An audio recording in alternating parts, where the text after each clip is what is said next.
Well, and happy Monday. Gather round, my messy, soap-loving fam, because the drama train has officially left the station, literally. It's Monday on The Young and the Restless, and baby Genoa City just packed its drama bags and hopped aboard the Dumas Express with a whole luxury rail car full of rich people shade, trust issues, and a splash of caviar confusion. Buckle up. I'm breaking it all down with the sass and spice it deserves.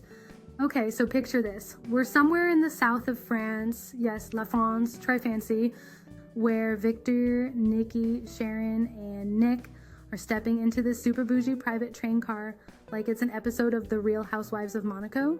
Sharon's all, wow, this is amazing, while Victor is doing his best James Bond impression, scanning the room for bugs and betrayal. Nikki is impressed, not by the vibe, but by the labels, because if she's gonna get poisoned, it better be vintage. Speaking of poisoned, Sharon's still traumatized and looking at that glass like it might bite her back. But then Nick starts munching like he's on a Delta snack box and peer pressures her into having some, because if the apocalypse is coming, we're cheering first. Now let's talk about the mystery note Sharon finds that says, wait and hope. Sir Dumas, are you sending riddles or trying to launch a lifestyle brand? Victor reads it and immediately goes full, who does this fool think he is? Meanwhile, Nikki's wondering if they're about to get taken out like extras in a Bond film. Victor says, nah, if this was a setup, it wouldn't involve suds and gold leaf caviar. Sharon, however, is not convinced and would very much like to survive the weekend, thank you. Then the doors swing open and enter Billy and Sally, aka the Hot Mess Express, and the energy drops like a bad Wi-Fi signal. Victor immediately starts roasting Billy alive and calls him an incompetent ass to his face, which honestly iconic. Billy throws it back, saying Victor's the one who should be worried. Billy tries to talk business and asks about Cole. Victor responds by questioning if anyone's minding Billy's pitiful company while he's out here playing Murder Mystery Express.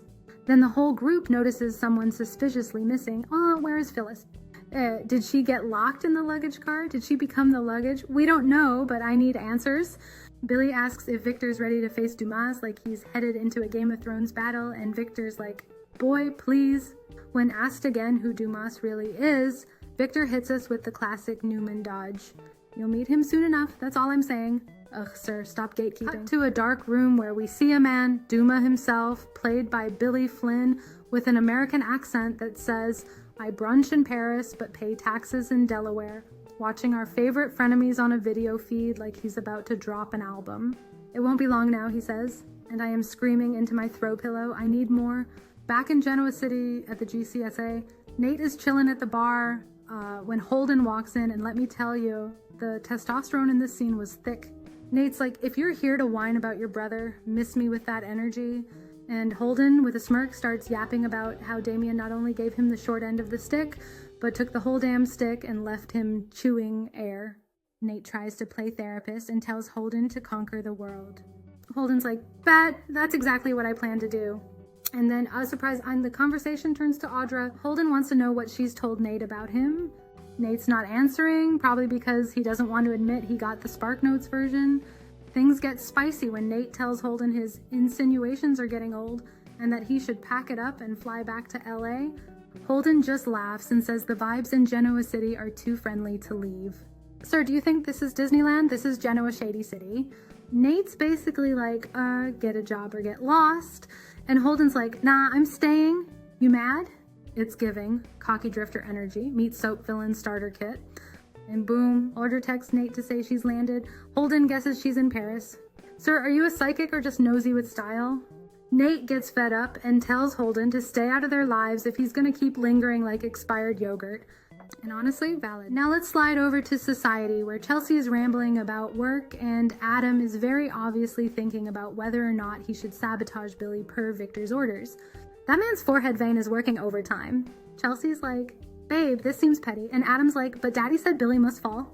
And while they're trying to figure out what to do, Adam confesses that he admires his dad. Cue the soap opera music of unresolved father-son trauma. Adam waffles. Chelsea encourages him to stand up for himself. And finally, he decides to not publish the takedown articles on Billy. Chelsea is shooketh. So am I. Growth on a Monday? This is rare. Adam says he's not going to let Victor's shadow block his own light anymore and tells Chelsea she's his miracle. Ugh, I love this new soft Adam. Then, in the most swoon-worthy moment, Chelsea wraps her arms around him and tells him she's fallen back in love with him. Y'all, I nearly tossed my popcorn in the air. The growth, the romance, the resistance to Victor's chaos. And with that, the episode wraps. Love rekindled, secrets brewing, caviar missing, and one dramatic mountain ride on deck. Dumas is lurking, Billy's bickering, and Victor's plotting like it's his full-time job, because it is. And honey, if this was just Monday, I cannot wait for the rest of the week. Don't forget to like, subscribe, and drop your theories in the comments. Is Dumas secretly related to someone? Is Phyllis locked in the wine cellar? Are Nick and Sharon about to rekindle again over overpriced bubbly? Let me know below because y'all know I stay nosy. Until next time, keep it shady and dramatic.